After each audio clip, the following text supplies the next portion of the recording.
Assalamualaikum warahmatullahi wabarakatuh.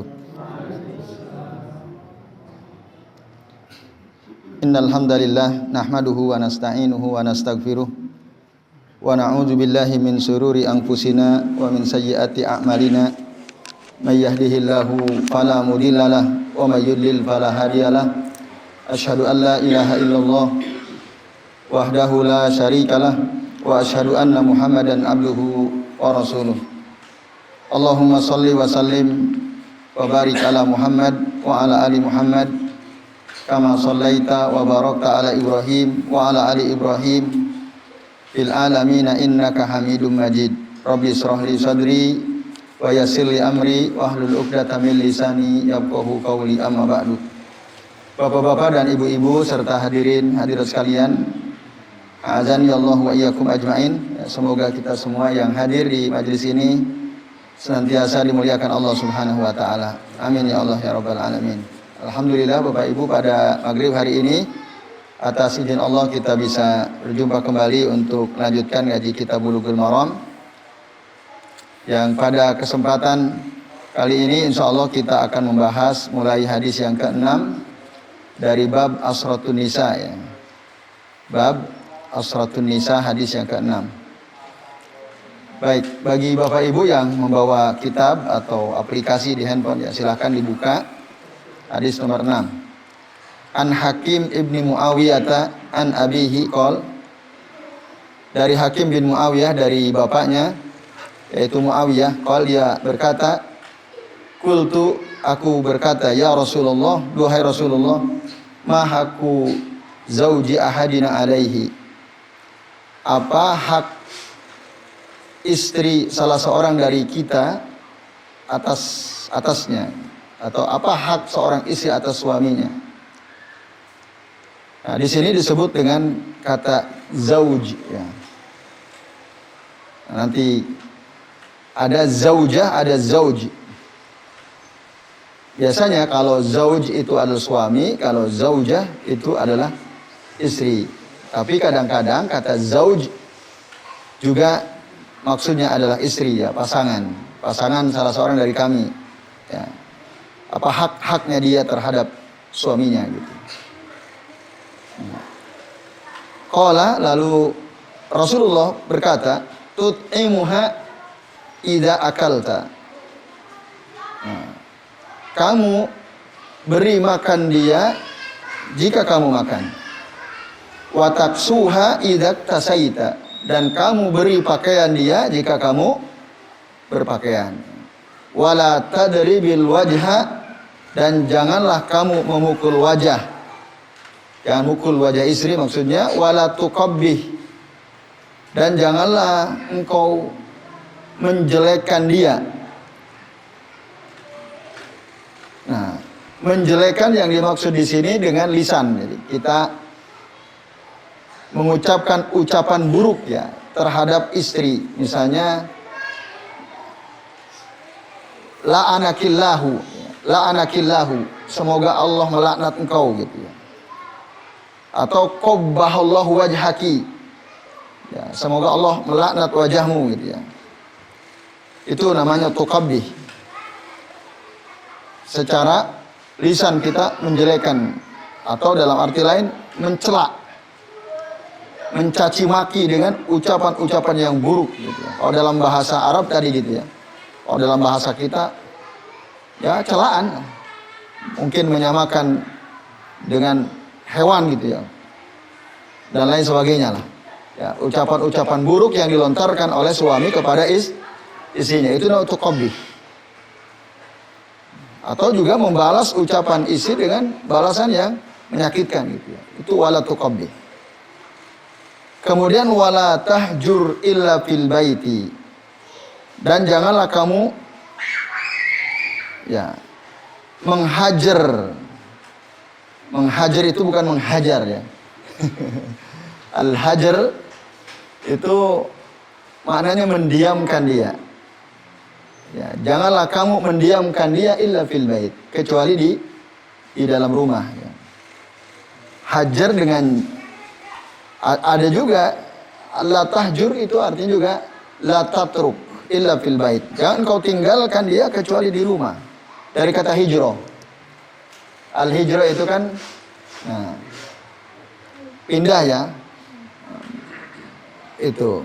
Jadi la tahjur itu maksudnya jangan ditinggalkan illa fil bait kecuali di rumah. Jadi, kalau ribut di luar jangan langsung tinggal pergi. Di mall gitu ya ribut. Suami pulang sendiri. Motornya dipakai, isinya ditinggalin. Nah, itu jangan. Illa fil bait ya, kecuali di rumah ya, di rumah. Nah, itu Bapak Ibu dan hadis sekalian, azani Allah wa iyyakum ajmain. Hadis yang ke-6.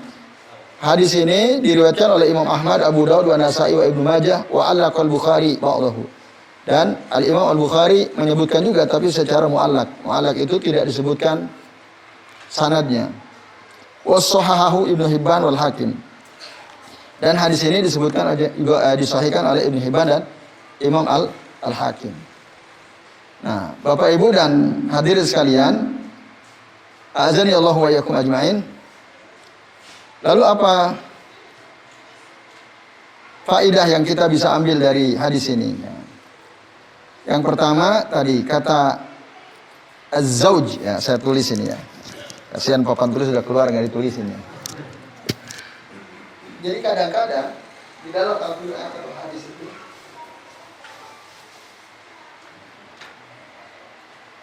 biasanya kalau dalam bahasa Arab ya normal itu jauzun ada jauzatun.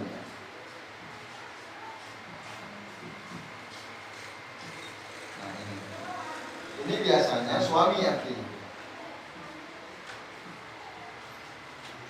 Kalau ini istri. Zakar anas ya. Istri kalau perempuan ada contohnya. Zaujah. Nah, dalam hadis ini ya, yang ditanyakan mahaku zauji ahadina alaihi. Apa hak? Maksudnya zauj yang kalau Bapak Ibu lihat teks hadisnya itu ya, yang atas. Mahaku zauji ahadina alaihi. Sementara di dalam Al-Qur'an misalnya surah Al-Baqarah ya, ketika Allah menyuruh Nabiullah Adam alaihissalam untuk tinggal di surga, Allah bilang apa? Uskun anta wa, nah yang surah Al-Quran ya, wa zaujukal jannah. Nah, ini mirip persis dalam surah Al-Baqarah ayat 35 Allah juga menggunakan kata zauj yang rujukannya adalah istri ya. Uskun anta wa zaujukal jannah. Nah, sementara dalam hadis Nabi SAW yang lain yang diriwayatkan oleh Imam Al-Bukhari dan Imam Muslim, Rasulullah mengatakan likulli rajulin minhum zaujatani. Jadi setiap laki-laki dari penduduk surga itu memiliki dua istri. Likulli rajulin minhum zaujatani. Setiap laki-laki dari penduduk surga itu punya dua istri. Jadi Bapak Ibu, Bapak-bapak khususnya ya, jangan khawatir jika di dunia nggak bisa poligami, di surga pasti poligami. Itu pasti poligami. Di surga itu setiap penduduk surga laki-laki pasti poligami pasti. Minimal tadi dua. Atau bahkan kalau bapak-bapak yang sudah nikah di dunia 3. 1 istri di dunia, kalau istri juga masuk surga, ditambah 2 bidadari surga, 3. Nah, kalau ingin lebih, berjuang di jalan Allah, perang, mati, syahid, nah itu tambah banyak lagi. 72 ya. Jadi yujawwijuhullahu bisnataini wa sab'ina minal huril 'ain gitu kan dalam hadis. Allah akan menikahkan dia dengan 72 bidadari surga. Nah itu. Nah, dalam hadis tadi disebut zaujatani. Jauzatani. Jadi jauzatun zaujatani menggunakan kata yang kedua, zaujah.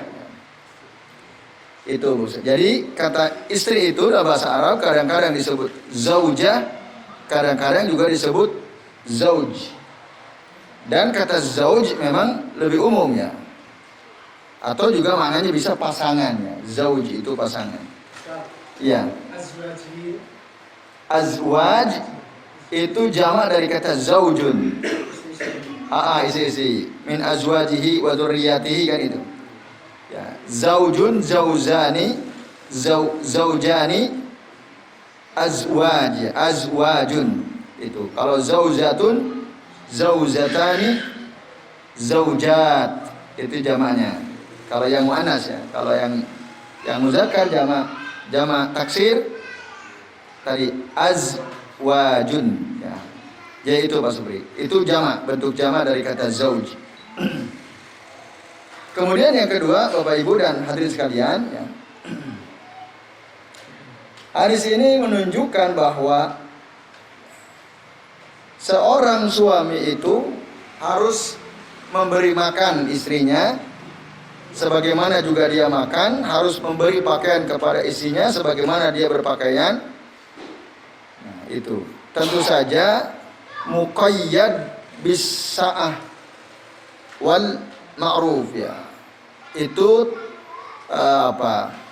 sesuai ya dengan kelapangan rezeki yang dimiliki oleh si suami. Itu tentu disesuaikan. Nah, ini Bapak-bapak dan Ibu-ibu serta hadis sekalian.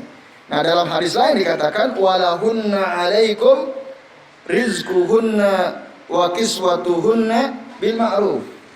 Dan bagi isi-isi kalian wajib atas kalian memberikan rezeki ya, kepada mereka, memberikan pakaian kepada mereka dengan cara yang ma'ruf ya, bil ma'ruf.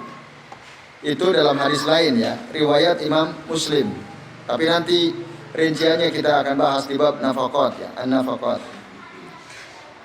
Lalu yang ketiga Bapak Ibu dan sekalian, dalam hadis tadi disebutkan wala tadrib al-wajha. Jangan memukul kepala, wajah apa? La tadrib al-wajh. Kenapa? Menurut Syekh Abdullah bin Shalih Al-Fauzan, li'annal wajha majma'ul mahasin. Karena wajah itu ya majma'ul mahasin, tempat berkumpulnya kebaikan pada seseorang. Wa huwa latif, lembut wajah itu.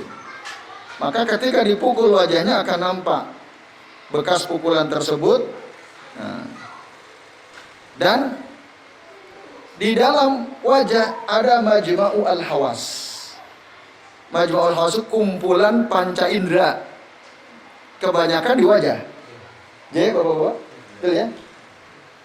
Indera pendengaran, indera penglihatan, indera rasa, penciuman, kumpul di sini semua. Kecuali satu, di luar itu kan, meraba. Itu. Maka majma'u al-hawas. Itulah sebab kenapa Rasul melarang seseorang memukul wajah istrinya ya. Walaupun nanti dalam hadis yang lain ini berlaku umum. Ya. Bukan hanya istri yang dilarang dipukul wajahnya, termasuk yang lainnya selain istri. Ya. Nah, itu kalau MMA tinju. Maka disuruh mengharamkan itu. Mengharamkan kenapa? Karena ini menjadi sunnah. Iya.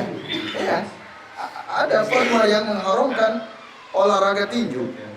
Ya apalagi MMA yang sekarang itu ya. Apa MMA itu? Ya lebih sadis lagi itu. Karena pasti sasarannya wajah kan? Sasaran wajah. Nah dalam hadis yang lebih umum dikatakan kata Jabir bin Abdullah radhiyallahu anhu, qol naha Rasulullah sallallahu alaihi wasallam anid darbi fil wajah. Rasul sallallahu alaihi wasallam melarang memukul wajah. Gitu. Jelas hadisnya. Hadis ini riwayat Imam Muslim, sahih hadisnya. Naha Rasulullah sallallahu alaihi wasallam anid darbi fil wajah. Ya tinju kan pukulnya wajah terus. Nah itu. Sehingga memang ada ya, yang mengharamkan olahraga tinju. Halnya ini haramnya. Olahraga nggak ada masalah. Masalahnya yang dijadikan sasaran pukulan adalah wajah itu. Sementara itu dilarang.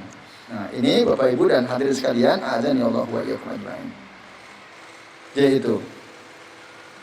Nah, bahkan di sini termasuk wakada al hayawan.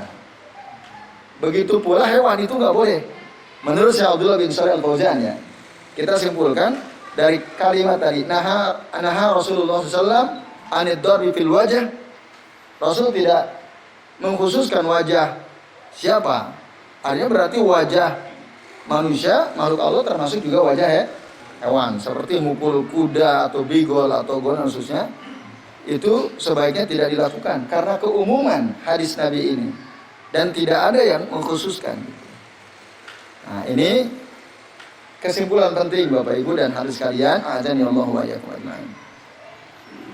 Itu. Lalu kesimpulan lainnya, berdasarkan mafhum apa yang bisa dipahami dari hadis ini, berarti memukul istri selain wajah boleh atau tidak? Boleh. Jadi yang nggak boleh itu wajah. Kalau selain wajah boleh. Walaupun mungkin di zaman sekarang itu KDRT namanya, melanggar hak asasi wanita ya. Dilaporkan bisa dipenjara gara-gara mukul tangan misalnya dan lain sebagainya. Nah, selain wajah ya. Dalam Islam boleh, ada itu izinnya. Tapi nanti ada tapinya ya. Kebolehannya dulu ya. Disebutkan dalilnya dalam surah An-Nisa ayat 34. Allah Ta'ala mengatakan wallati takhafuna nusyuzahunna fa'idhuhunna wahjuruhunna fil madaji'i wadribuhunna. Apabila kalian khawatir nusuj ya, perbuatan nusuj dari istri-istri kalian, tapi tidak ujug-ujug mukul. Harus ada tahapan tadriji. Nusud itu kalau kita buka dalam tafsir Al-Jalalain itu isyanuhunna. Jadi berbuat maksiat istri. Ya. Kalau kita buka tafsir Al-Mukhtasar atau tafsir Al-Muyassar itu tarufuhunna an taati zaujiha. Tarufuhunna itu artinya dia nggak mau taat kepada suami, itu nusuz. Disuruh apa nggak mau taat sama suaminya. Itu boyo keluar itu auratnya ditutup yang rapi gitu. Terus tutup ropopo. Nah, misalnya itu kan tarofu namanya. Bangkang gitu. Kira-kira bahasa kitanya itu. Itu nusuz. Nah itu harus ditakdim. Takdim itu apa? Dididik. Tapi tadi tadriji. Pertama, fa'iduhunna, nasihati dulu dengan omongan yang baik, yang halus. Gak boleh begitu loh Bu, gitu. Nah, seorang istri itu harus taat pada suaminya misalnya. Malah tambah panas. Ngomongin panas. Tambah galak digituin. Nah, tahap kedua, dan itu sering misalnya, maka wahjuruhunna fil madaji. Ya. Tinggalkan dia. Ya, di tempat tidur. Artinya tidak tidur bersama gitu. Jangan tidur bersama. Atau lebih spesifik ya, hak batinnya tidak dipenuhi gitu. Nah, ini Bapak Ibu, berapa lama? Tidak ada batasan. Tidak ada batasan sampai dia sadar. Tapi kalau meninggalkan dia tidak ngajak ngomong itu ada batasannya. 3 hari. Nah, jadilah seorang muslim itu la yahjuru akhahu fauqa salasati ayyam. La yahillu li muslimin an yahjuru akhahu fauqa salasati ayyam. Seorang muslim tidak boleh mendiamkan saudaranya, maksudnya tidak ngajak dia bicara lebih dari 3 hari, lebih dari 3 hari. Maka suami begitu juga gitu. Ketika membiarkan istri dalam rangka untuk menasehatinya, itu boleh diem, nggak ngajak bicara, tapi tidak boleh lebih dari 3 hari. Tapi kalau tidak memberikan hak batin, itu tidak ada batasan. Ya. Tidak, walaisa lahu muddatun muayyanah. Tidak ada, terserah. Kuat-kuatan. Ya, siapa yang kuat itu saja. Nah, ini Bapak Ibu dan sekalian, azan ya Allah wa iyyakum ajmain. Nah, di Hajar didiamkan, masih juga belum merubah sikapnya. Nah, boleh tuh dan dihajar, kemudian dalam tanda kutip dihajar ya, dipukul tadi. Tapi tadi syaratnya jangan pukul wajah, itu satu. Nah, dan yang kedua, pukulannya juga jangan sampai melukai gitu ya. Maksudnya jangan sampai membuat dia berdarah gitu ya. Nah, itu Bapak Ibu sekalian, jadi diizinkan, tapi itu marhalatul akhirah, itu tahapan paling akhir ya, tahapan paling akhir. Nah, jika tidak bisa juga, berarti apa itu? Dipukul nggak berubah juga, diganti. Nah, boleh itu diganti ya, karena ya istri nggak mau taat kepada suami, padahal suaminya baik gitu ya, mengajarkan sesuatu yang baik, kok istri nggak mau, berarti nggak pantas memang jadi istri nggak pantas. Nah ini ya, itu Bapak Ibu dan hadirin sekalian, azan ya Allah wa iyyakum ajmain. Nah, kemudian yang terakhir tadi, jangan melakukan takbih tadi ya, takbih jauzati, menghina, mencela istrinya dengan hinaan celaan yang ya menyakitkan gitu ya. Itu jangan sampai. Semarah-marahnya suami kepada istri, jangan sampai menghinakan dia, menyamakan dia sesuatu yang tidak pantas lah. Itu yang maksud la tuqabbih ya. Kalau dalam orang Arab tadi qabbahakillah au la'anakillah, semoga Allah melaknat kamu ya. Itu ucapan seperti itu nggak pantas. Nah, ini Bapak Ibu dan sekalian, azan Allah wa iyyakum. Semarah-marah suami itu jangan sampai keluar kata-kata tersebut ya. Tapi kalau bentakan bisa saja ya, membentak gitu. Nah, diomongin malah nyaut terus. Nah, tapi tadi itu sekali-kali ya, ketika memang suami dalam posisi yang benar ya, menasehati istri supaya benar ya, dinasehati kok masih terus membantah gitu ya. Nah, dalam hal seperti itu jangan tadi tuqabbi, jangan keluar kata-kata buruk, tapi kalau membentak bisa saja. Nah, selama tidak keluar kata-kata yang buruk ya, Bapak Ibu dan sekalian, azan ya Allah wa iyyakum ajmain. Tadi dalam rangka untuk apa? Takdim. Takdim itu mendidik ya, mendidik istri. Karena apa? Ar-rijalu qawwamuna 'alan nisa. Laki-laki itu adalah pemimpin bagi kaum wanita, bagi istri-istri mereka. Oke, saya kira itu penjelasan hadis yang ke-6 Bapak sekalian. Kemudian hadis yang ke-7 Bapak Ibu, An Jabir bin Abdullah radhiyallahu anhuma qol, dari Jabir bin Abdullah radhiyallahu anhuma dia berkata, kanatil yahud taqul, orang-orang Yahudi dulu berkata apa? Idza atar rajulu imra'atahu min duburiha fi kubuliha kana al-waladu ahwal. Kata orang Yahudi, apabila ada seorang laki-laki mendatangi istrinya, menggauli istrinya dari duburnya, dari belakang, fi kubuliha, pada kubulnya, maka anaknya akan juling. Jadi menggauli istri dari belakang tapi tetap di depan. Dubur kubul, paham ya?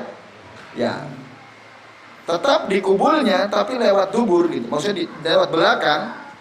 Menurut keyakinan orang Yahudi, entah kelak nanti anaknya itu ahwal. Ahwal itu maksudnya Bapak Ibu sekalian julingnya. Jadi mailanu fi bayadil ain wasawaduha. Itu maksudnya juling. Matanya julingnya. Itu keyakinan orang Yahudi, dan itu kalau dalam bahasa sekarang viral ya di masyarakat ya, di Madinah itu. Kalau di Makkah kan mereka biasa, seperti yang sudah kami terangkan ya pada pertemuan sebelumnya.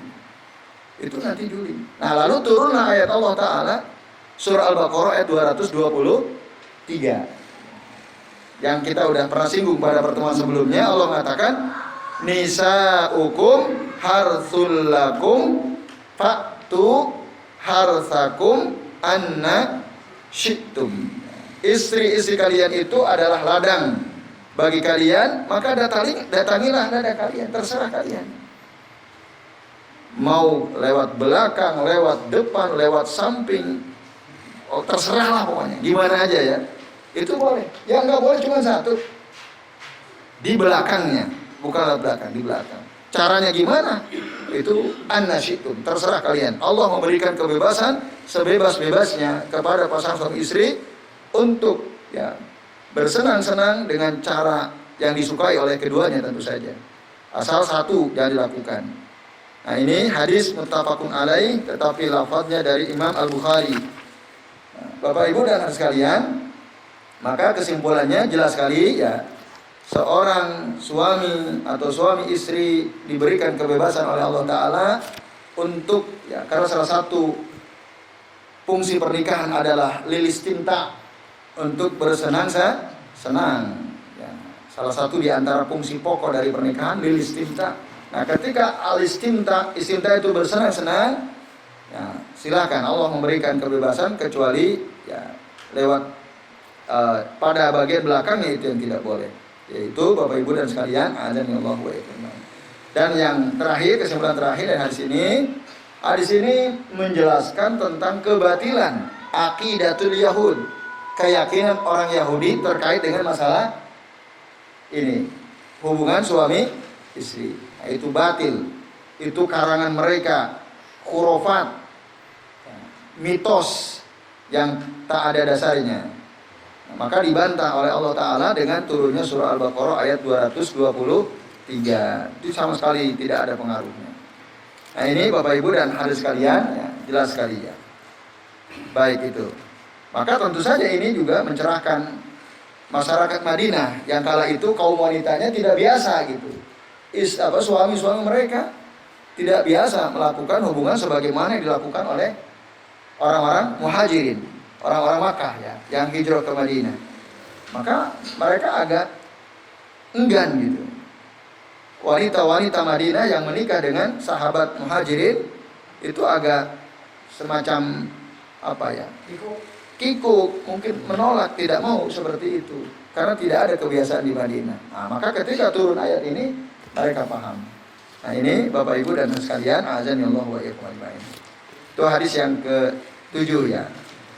Kemudian hadis yang ke-8 ya, dari Abdullah bin Abbas radhiyallahu anhu. Kalau dia mengatakan, qala Rasulullah sallallahu alaihi wasallam, "Lau anna ahadakum idza arada ayyatiya ahlahu," apabila salah seorang di antara kalian mau mendatangi istrinya, dia membaca doa, bismillahi Allahumma jannibna syaitana wa jannibis syaitana ma razaqtana. Ya Allah, jauhkanlah dari kami syaitan, dan jauhkanlah syaitan dari apa yang Kau rezekikan kepada kami, atau dari anak kami maksudnya, karena itu rezeki ya, anak rezeki. Ketika misalnya jadi dan hamil ya. Lalu kalau dia baca itu, kata Nabi, fa innahu in yuqaddar bainahuma waladun fi dzalik, nah, sesungguhnya jika ditakdirkan ya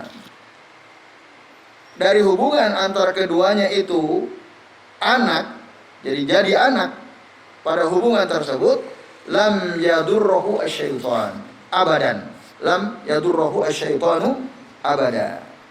Maka nah, syaitan tidak akan membahayakan si anak itu selama-lamanya. Nah ini Bapak Ibu dan hadirin sekalian, a'adzanillahu wa iyyakum ajmain. Nah, jadi dari hadis ini ditunjukkan akan apa? Anjuran untuk berdoa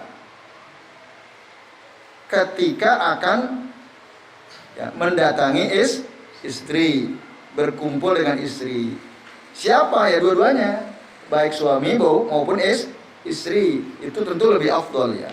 Walaupun memang khitab sasaran hadis ini adalah suami terutama, tetapi tentu istri juga dianjurkan. Ini Bapak Ibu dan hadis kalian, a'adzani Allah wa iyyakum ajmain. Nah, kalau bisa ini jadi kebiasaan, jangan lupakan itu. Bahaya karena kalau jadi lupa, nah itu repot ke depannya ya, karena tadi syaitan akan membahayakan dia. Bahkan ya, bisa jadi syaitan ikut berserikat. Karena berserikat, ikut serta. Sebagaimana terangkan nanti dalam hadis yang lain, jadi kalau kita masuk ke rumah kita tanpa mengucapkan doa minimal bismillah, syaitan bilang kepada temannya, apa? Malam ini engkau mendapatkan tempat nginep. Iya. Nah itu wajatum ya, al-mabit. Tapi kalau kita masuk ke rumah kita ucapkan doa bismillah minimal, maka fala mabita lakum. Syaitan bilang kepada temannya, fala mabita lakum. Tidak ada tempat menginap bagi kalian sekarang ini.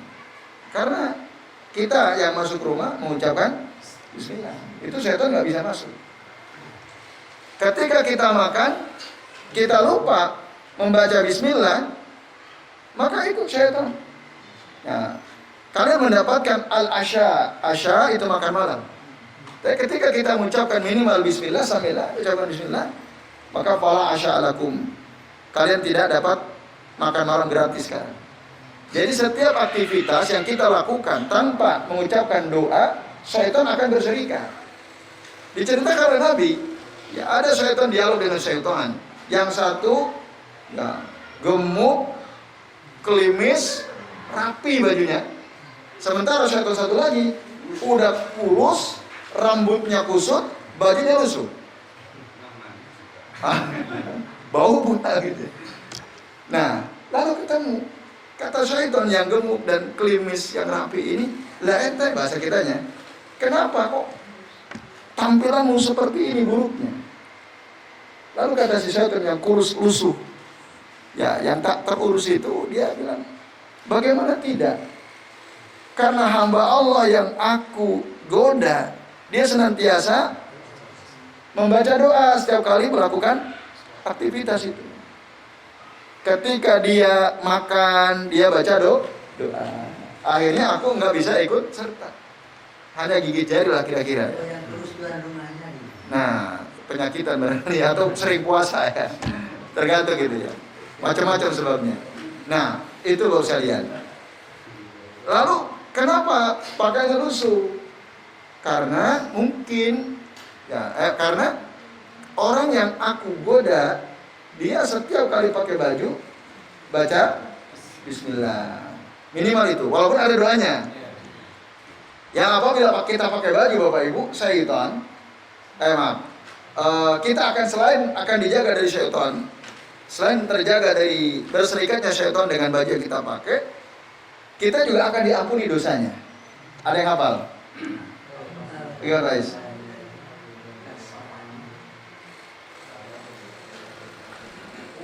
Ulangi.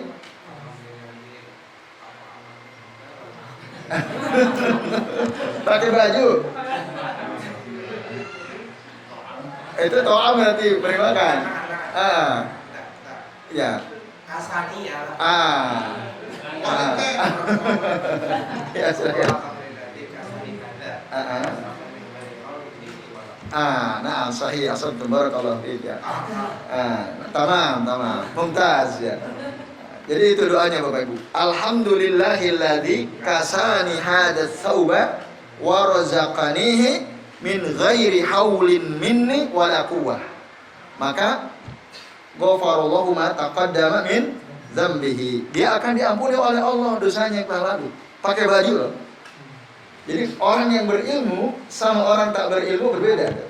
Orang berilmu itu pakai bajunya saja menjadi penggugur dosa. Coba Bapak Ibu yang lain ada yang hafal? Biasa. Ya minimal itulah. Tapi kalau sudah sampai ilmunya malam ini harusnya dilengkapi. Kan ilmunya udah nyampe nih ilmunya, ya kan? Apa tetap Oh belum dengar, ya, alhamdulillah.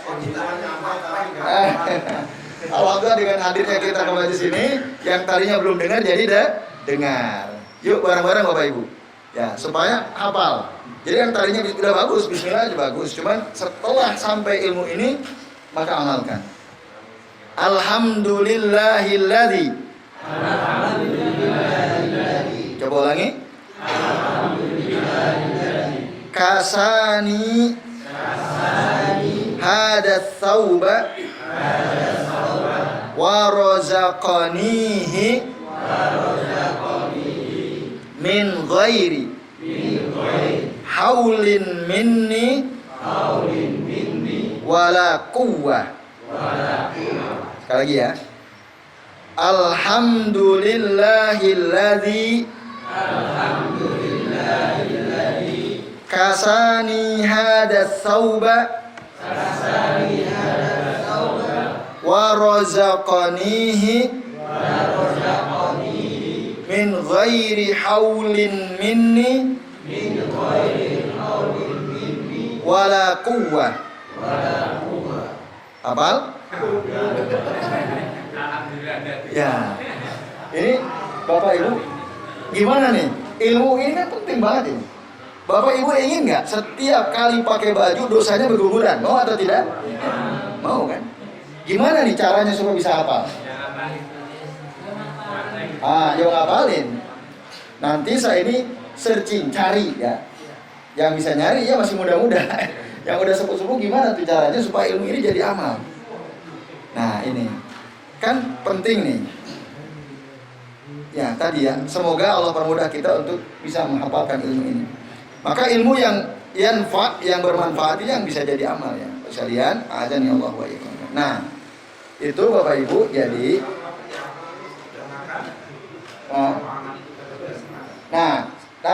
sesudah makan dulu kan yang masuk gimana? At'amana, alhamdulillahilladzi at'amana wa saqana wa ja'alana. Nah, itu hadisnya doanya itu ya. Dari pandangan sebagai ahli hadis itu hadisnya tidak sahih hadisnya. Nah, jadi yang sahih itu tadi yang Faiz ucapkan tadi. Alhamdulillahilladzi at'amani hadza wa razaqanihi min ghairi haulin minni wala quwwah. Sama, bedanya di depannya aja. Kalau pakaian kasani hadasau, kalau makanan at'amani hada ta'am gitu. Ada yang sampai at'amani saja, ada yang pakai hada ta'am. At'amani hada ta'ama wa razaqanihi min ghairi haulin minni wala quwwah. Nah, ini Bapak Ibu dan sekalian, azan ya Allah wa iyyakum ajmain. Sama fadilahnya, keutamaannya apa? Keutamaannya Allah akan mengampuni dosa kita yang telah lalu. Itu Bapak Ibu. Nah, kembali tadi ya kepada amalan kita yang kita tidak berdoa itu, syaitan akan ikut berserikat. Maka bahaya. Kalau enggak hafal, tulis, tempel di tembok. Iya, tulis. Kalau enggak hafal. Kalau enggak hafal, enggak masalah, di kamar tulis, tembok. Enggak usah kasih judul.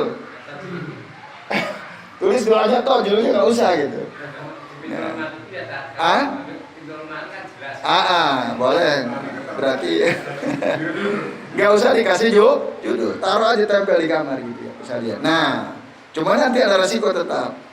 Seperti saya udah cerita belum? Ada anak kayak itu. Jadi anak-anak siapa yang tahu doa mau tidur? Ada anak saya mau, ya silakan. Gimana doanya? Allahumma jannibni syaitan wa jannibni syaitan ma razaqtana. Wah, ibunya ketawa, ibu guru. Lah, kok itu nak doanya? Iya Bu, soalnya itu ada di kamar ditempel oleh bapak saya dan tiap malam dibacain. Nah itu resikonya. Maka di lemari aja Pak Juani ya. Jadi itu ya. Jadi penting Bapak Ibu. Membaca doa itu sangat penting. Satu, untuk menjaga jangan sampai syaitan berserikat. Nah, yang kedua supaya anak terlindungi dari tadi bahaya dari syaitan. Ada yang mengatakan nanti doror yang dimaksud di sini ad-doror ad-dini wal badani. Bahaya yang bisa mengenai agama dan badannya, fisiknya. Itu bahaya sekali. Nah, kalau kita melakukan ya mendatangi istri tanpa membaca doa ini. Nah, ini bapak-bapak dan ibu-ibu serta adik sekalian, azani Allah wa iyyakum ajmain. Ya, karena setan itu senantiasa mulazimun li ibni Adam fi kulli halin minal ahwal. Setan terus ya senantiasa membersamai kita. Mulazamah. Kalau mulazamah duduk di majelis ilmu bagus, ini di mulazamahi oleh syaitan. Jadi syaitan selalu bersamai kita kemanapun dimanapun. Tapi kalau dengan doa tadi ada saat-saat dia nggak bisa bermulazamah dalam tanda kutip ya. Tidak bisa membersamai kita. Ketika kita makan nggak bisa. Saat kita berdoa, masuk rumah dia nggak bisa kalau kita berdoa. Datang istri nggak bisa kalau kita berdoa. Masuk kamar mandi nggak bisa. Kalau kita ya lindungi diri kita dengan berdoa kepada Allah Subhanahu wa taala. Nah, itu caranya Allah dan Rasul sudah ngasih tahu ya, supaya setan itu tidak senantiasa membersamai kita. Jadi saya kira ini Bapak Ibu ya yang bisa kita bahas. Masih ada waktu sedikit, barangkali ada di antara Bapak Ibu yang mau bertanya, kami persilakan.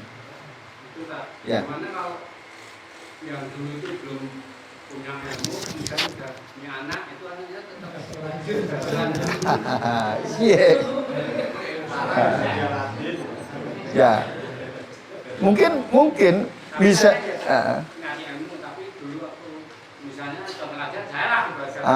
Itu kan belum ngerti. Apalagi pas emosi itu kan. Mana ingat gitu ya. Ya. Itu piye? Gimana? Ya. Ya tadi ada kemungkinan setan membahayakan anak kita. Baik seragama tadi. Jadi susah diatur seragama. Dinasihati susah. Gitu ya. Ya. Bisa jadi salah satu sebabnya adalah kita lupa dulu gitu. Waktu mendatangi istri lupa membaca doa. Akhirnya ya dampaknya itu. Bisa jadi seperti itu gitu. Kalau tidak secara fisik tadi bahaya agama, madarat ad-diniyah wa al-badaniyah. Ada sebagian ulama mengatakan seperti itu. Yaitu Allahu a'lam bishawab ya. Nah, maka disinilah Bapak Ibu pentingnya kita thalabul ilmi sejak dini ya. Utlubil ilma bagaimana itu? Bukan. Yang mencari ilmu sejak kecil ya. Thalabul ilmi fisigori. Nah, thalabul ilmi fisigori kan naksi alal hajar wa thalabul ilmi fil kibari kan naksi alal ma gitu. Mencari ilmu sejak kecil itu bagaikan mengukir di atas batu. Mencari ilmu ketika dewasa bagaikan mengukir di atas betul atau tidak? Nyantolnya susah. Karena mengukir hilang lagi. Ya. Tapi jangan putus asa. Tidak ada batas akhir mencari ilmu. Dulu ada muridnya Abu Hanifah baru mulai menuntut ilmu pada usia 80 tahun. Kita masih lebih awal ya. Dan jangan putus asa. Beliau belajar selama 40 tahun. Dari usia 80 sampai berapa tahun berarti? 10. Setelah belajar 40 tahun, beliau menjadi ulama. Ya, memberikan pengajaran fatwa juga selama 40 tahun. Jadi total usia berapa? 160 tahun itu. Jadi orang nuntut ilmu itu usia saya udah 60. Jangan putus asa. Bisa jadi dengan kita hadir ke majelis ilmu Allah panjangkan usia kita. Allah panjangkan manfaat kita gitu. Dan itu ada contohnya gitu ya. Yaitu. Jadi Bapak Ibu jangan putus asa ya. Terus semakin kita merasa tua, semakin rajin harusnya. Jadi saya kira ini udah isa ya kayaknya ya. Ya, jadi kita cukupkan sampai di sini. Mohon maaf kesempatan untuk bertanya tidak banyak. Tapi mudah-mudahan bermanfaat dan mudah-mudahan doa tadi hafal ya insyaallah ya. Insyaallah dihafalkan. Mari kita akhiri dengan baca doa kafaratul majlis. Subhanakallahumma wa bihamdika asyhadu an la ilaha illa anta astaghfiruka wa atubu ilaik. Wassallallahu ala Muhammadin wa ala alihi wa sahbihi wa baraka wa sallama alaihim ajmain. Billahi taufiq wal hidayah. Wassalamualaikum warahmatullahi wabarakatuh.